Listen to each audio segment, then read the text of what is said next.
Hello दोस्तों, तो स्वागत है आप सबका आज की इस नई वीडियो में। आज हम आपको बताएंगे कि कैसे कुछ लोग भारत में रहकर हिंदुत्व का नाम लेके और अंधविश्वास का नाम लेके, धर्म का सहारा लेके आपको उल्लू बनाते हैं और आपकी जमा पूंजी को कैसे धर्म की आड़ से गायब कर देते हैं और उसे कैसे अपने दान पुण्य के चक्कर में आपसे ले लेते हैं और आपको दिन दहाड़े मूर्ख बना देते हैं, आपको पता भी नहीं चलता है। आज हम इन्हीं सब ढोंगी बाबाओं के ऊपर से पर्दा हटाने वाले हैं। सभी चीजों को जानने के लिए हमारे साथ वीडियो में अंत तक बने रहिए। हमारी कहानी की शुरुआत होती है पर्ची वाले बाबा से। पर्ची वाले बाबा को दोस्तों आप जानते ही होंगे। मैं पर्ची वाले बाबा उनको कहता हूँ जो अपने पंडाल में लोगों की पर्ची निकाला करते हैं।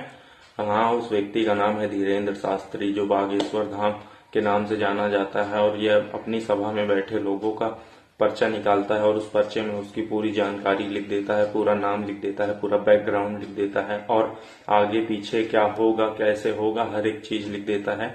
हम सबसे पहले इन्हीं पर्ची वाले बाबा के बारे में बात करेंगे कि जब ये इतनी ज्यादा भविष्यवाणी इन्हें आती है, इतना ज्यादा इनको भगवान से इनका कांटेक्ट है, भगवान से इनकी बात हो जाती है, साक्षात बजरंग बली के पास ये कॉल लगा देते हैं और रावण से भी इनकी बात हो जाती है। जब इतना इनके अंदर ज्ञान भरा है तो ये कुछ अच्छा क्यों नहीं बनाते? ये कुछ ऐसी चीज डेवलप करें जो पूरे देश के हित के लिए काम में आए, जिसका उपयोग पूरा भारत देश के नागरिक करें और उसका उपयोग करके वो अपने जीवन को साकार बनाए, सफल बनाए। क्यों आज देश के युवा इन जैसे बाबाओं के रहते हुए भी बेरोजगार घूम रहे? बाबा क्यों नहीं भविष्य देख के बता देते हैं कि हाँ, भारत में सभी युवाओं को अब रोजगार मिल जाएगा? ये सब बात छोड़ दीजिए, ये तो खैर भारत सरकार का काम है। हम इनकी ही टॉपिक की बात कर लेते हैं कि ये कैसे अपने पंडाल में बैठे लोगों की पर्ची निकालते हैं और उसकी हाजिरी लगवा देते हैं बालाजी धाम में। इनका कहना यह है कि अगर आपके बच्चे वेद नहीं पढ़ेंगे तो वे जावेद और नावेद बन जाएंगे, कि अगर आपके बच्चे वेद नहीं पढ़ेंगे तो वे जावेद और नावेद बन जाएंगे। इनका साफ साफ लेटेस्ट बयान ये है। और ये कहते हैं कि अगर कट्टर हिंदू बनना है तो मुसलमानों को रास्ते से हटाना पड़ेगा। इतने भड़काऊ भाषण देते हैं। हिंदू मुस्लिम से लड़ाई हमेशा अक्सर ये करवाने वाले ही बयान दिया करते हैं जिससे हिंदू और मुस्लिम में लड़ाई हो। और इनका खुद का बैकग्राउंड ये है, जब इनसे इन सब बारे में सवाल पूछा जाता है तो ये कहते हैं नहीं, मुस्लिम हमारे भाई हैं, हमारे मित्र हैं, इन्होंने अपने मुंह से ही बताया था कि इनकी बहन की शादी खुद एक मुस्लिम व्यक्ति से हुई थी। और इनका कहना ये भी था कि भाई जितने लोग, इस पिछली बार का बयान, कि जितने लोग महाकुंभ में नहाने नहीं हैं वो आतंकवादी से कम नहीं है। बताइए दोस्तों, ये ऐसे ऐसे भड़काऊ बयान देते हैं और आप लोग इनके पंडाल में जाते हैं, इनकी कथा सुनते हैं, इनको लाखों रुपए का चंदा देते हैं, दान पुण्य करते हैं और इनसे कोई हिसाब नहीं लिया जाता कि आखिर ये सब जो मंदिर का टोल टैक्स होता है, जो मंदिर का दान पुण्य का चंदा होता है, जो मंदिर की दान पेटी होती है, ये सब पैसा जाता कहाँ?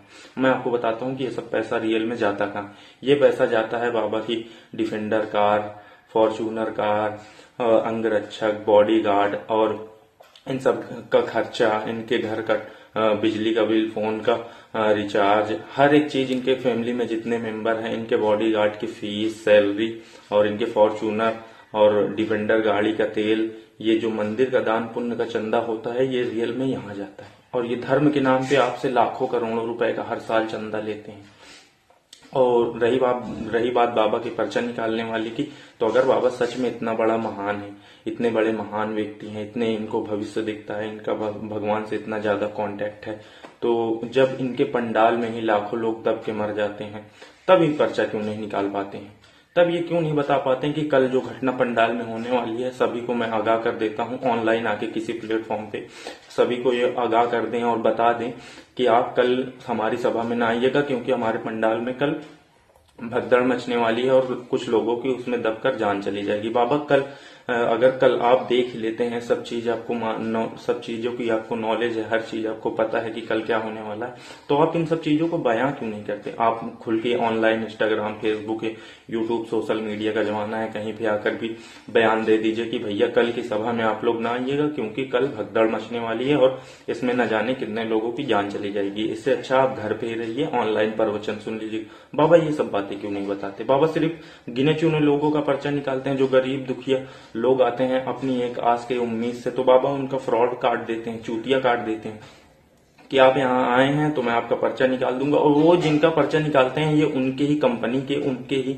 गठन के कुछ लोग होते हैं जो ये भीड़ में बैठाए होते हैं, और ये उनको ही उनका भी पर्चा निकालेंगे जो इनके साथ का हो, जिसको ये खुद जानते हो और जिसको इन्होंने खुद सभा में भेजकर बैठाया हो। बाबा अन्य लोगों का, बाबा आप मेरा पर्चा निकालिए और मेरे भविष्य के बारे में आप क्यों नहीं बता देते कि मैं आगे चल के क्या करूंगा।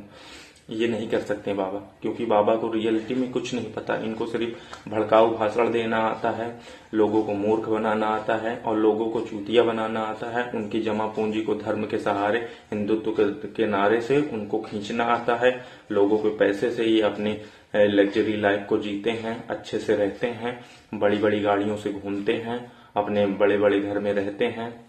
और मैं आपको बता दूं कथावाचक का मतलब क्या होता है। बाबा जी कथावाचक अगर आप होते हैं तो मैं आपको कथावाचक का मतलब बता देता हूँ। कथावाचक का मतलब होता है कि जो धर्म ग्रंथों को पढ़ के एक दूसरे या किसी समुदाय में जाके लोगों को बांटे, धर्म का मार्ग दिखाए, धर्म का रास्ता दिखाए। धर्म गुरु का ये मतलब होता है कि वो ग्रंथों को पढ़ के, वेदों को पढ़ के लोगों में जागरूकता फैलाए, इन सब चीजों का प्रचार करे कि आप धर्म के मार्ग पे चलिए, ना कि आप धर्म गुरु बन के अपने ही पैर धुलवा रहे हैं पब्लिक से। जो भी जनता आपके पंडाल में जाती है आप उनसे कहते हैं आप हमारे चरण यहाँ छुइए, चरण यहाँ है, इस चरण को धो के पानी पीजिए, बताइए कहाँ का। मतलब ये कैसे धर्मगुरु है। धर्मगुरु का काम होता है धर्म की बातों को बताना, एक आदमी, एक व्यक्ति से लेकर दूसरे व्यक्ति तक धर्म को अपने पहुंचाना और इसके बारे में लोगों को जागरूक करना। पर बाबा तो रियल में धर्म के नाम पे शायद धंधा खोल के बैठे हैं कि आप आइए, अंधा चंदा दीजिए और दान पुण्य कीजिए, हम आपकी बात बालाजी से डायरेक्ट करवा देंगे, हमारा इतना बड़ा कॉन्टेक्ट है।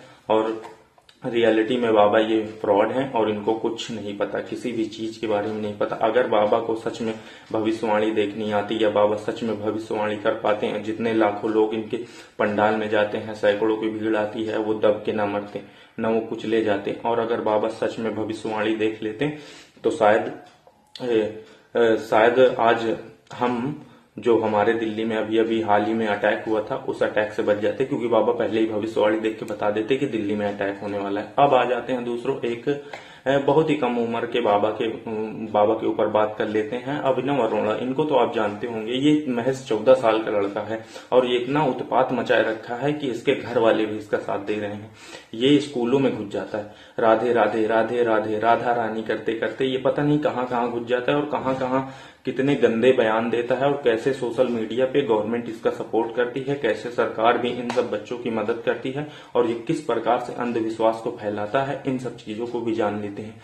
ये बताइए, स्कूल में जाता है जहाँ साइंस के बारे में पढ़ाई हो रही होती है, जहाँ बच्चे बैठ के साइंस के बारे में जान रहे थे, ये वहाँ राधा रानी की, श्री कृष्ण भगवान की मूर्ति लेके घुस जाता है और राधा रानी करने लगता है। अभी इससे 4 उपनिषद और 4 वेदों के बारे में पूछ लीजिए तो शायद इसे इतना भी न पता हो, पर यह हमेशा राधा रानी करता रहता है। और इसका अभी हाल ही में नया बयान आया था कि इंडिया में रहने वाले लोग या जितने क्रिश्चियन लोग रहते हैं वो यहाँ भारत में संता क्रिसमस डे नहीं मना सकते, क्योंकि ये देश किसी संता का नहीं है, ये देश है हिंदुत्व का, राम का, जय श्री राम का, मेरे राधा रानी का। यहाँ किसी भी प्रकार का संता उंटा का कोई कुछ नहीं मना सकता है। इसने बताइए, इसने इतने कम उम्र में इतना भड़काऊ बयान दिया, इतनी गलत बातें सोशल मीडिया पे फैलाई, फिर भी सरकार ने इसके खिलाफ कोई एक्शन नहीं लिया। न सरकार ने इसको जेल में डाला, न सरकार के द्वारा इसके ऊपर FIR हुई, न कुछ भी हुआ। और मैं आपको एक और घटना बता देता हूँ, आपने सोशल मीडिया पे अश्वमित गौतम के बारे में सुना होगा, जो महज 14 साल का बच्चा है। वो सरकार की कमियां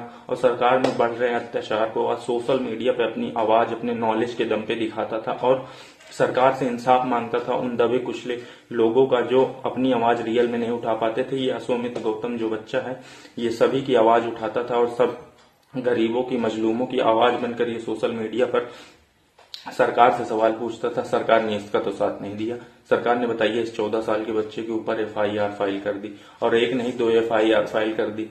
जो सरकार से सवाल पूछता है सरकार उसके खिलाफ FIR कर देती है और उसे जेल में डालने की तैयारी करने लगती है। और जो इस तरह के भड़काऊ भाषण देते हैं, जैसे अभिनव अरोड़ा, इस तरह के बच्चे जो भड़काऊ भाषण देते हैं, जो ऐसे इलीगल गैर कानूनी काम करते हैं, सोशल मीडिया पे गंदे गंदे बयान देते हैं, गलत गलत विचार अपने अपलोड करते हैं, और इनके माँ बाप भी सपोर्ट करते हैं और सरकार भी कहीं न कहीं इन बच्चों की मदद करती है। और जितने ढोंगी पाखंडवाद बाबा हैं वो भी इन बच्चों को बढ़ावा देते हैं कि आप ऐसे कर देते रहिए, जैसे धीरेन्द्र शास्त्री और अन्य अनिरुद्धाचार्य जैसे महाराज जी हैं, ये सब इनका सपोर्ट करते हैं और इनके फेवर में ये सब हमेशा घूमता रहता है कि आप इसी क्रम में बढ़ते रहिए, आप इसी तरह भड़काऊ भाषण देते रहिए, एक दिन हमारे पद पे आ जाएंगे, आप भी लोगों को मूर्ख बना के धर्म के नाम पे लाखों रुपए का चंदा लेंगे और बड़ी बड़ी गाड़ियों से घूमेंगे, अच्छी लग्जरी लाइफ जिएंगे। इनका ये मानना है। तो ये इन सब चीजों पे नहीं फोकस करते। पर असुमित गौतम जो था उसके ऊपर सरकार ने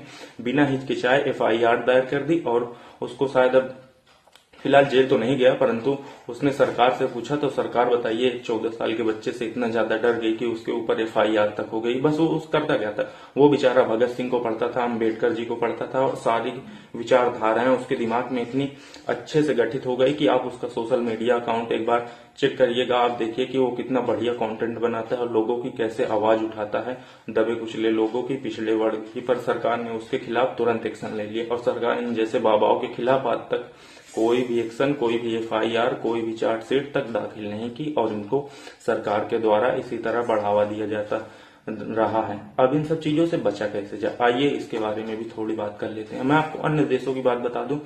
अन्य देश जैसे चीन, जापान, रसिया, ऑस्ट्रेलिया, अमेरिका, ये लोग एआई तकनीक, रोबोटिक्स, परमाणु और हाइड्रोजन बम की ओर अग्रसर हो रहे हैं। इन सब चीजों को वहां जाना जाता है, इंटेलिजेंस को समझा जाता है, रोबोटिक्स की ओर ये लोग अब पता नहीं कितने वर्ष पहले ही कदम रख चुके हैं।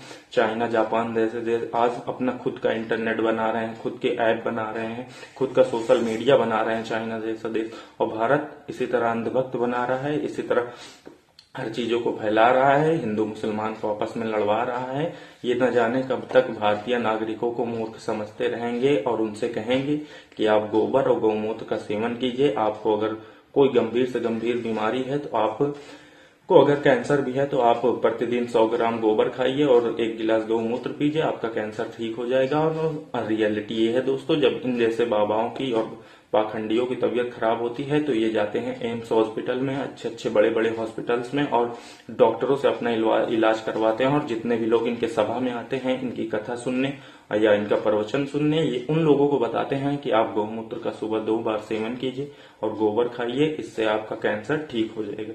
तो जहां अन्य देश आज एआई, इंटेलिजेंस, हाइड्रोजन बम, परमाणु बम, रॉकेट, मिसाइल की ओर जांच पड़ताल, अपनी नॉलेज, अपना ऐप, अपना डेवलपमेंट, अपना सॉफ्टवेयर, अपना हर एक चीज आज खुद से स्वयं से आत्मनिर्भर बन रहे हैं। और भारत में हिंदू, मुस्लिम, मस्जिद, मंदिर यही सब शायद चलता रहेगा। इसीलिए मैं आपको रियलिटी बता दूं, आने वाले 10 साल में भी भारत कभी विश्व गुरु नहीं बन पाएगा। ये बस भारत के नागरिकों का एक मानसिक रोग ही बना रहेगा, जो भारत के कुछ नागरिकों के दिमाग में रहेगा कि भारत विश्व गुरु बन गया है। न ये कभी विश्व गुरु था, न ये कभी विश्व गुरु बन पाएगा। न मैं भारत का विरोधी हूँ, न मैं आपका विरोधी हूँ। मैं बस भारत की सच्चाई आपको दिखाता हूँ और भारत की सच्चाई से आपको रूबरू कराता हूँ। न हमारी किसी भी दल समुदाय से किसी प्रकार की दुश्मनी है। जय हिंद, जय भारत। मिलते हैं अगली वीडियो में।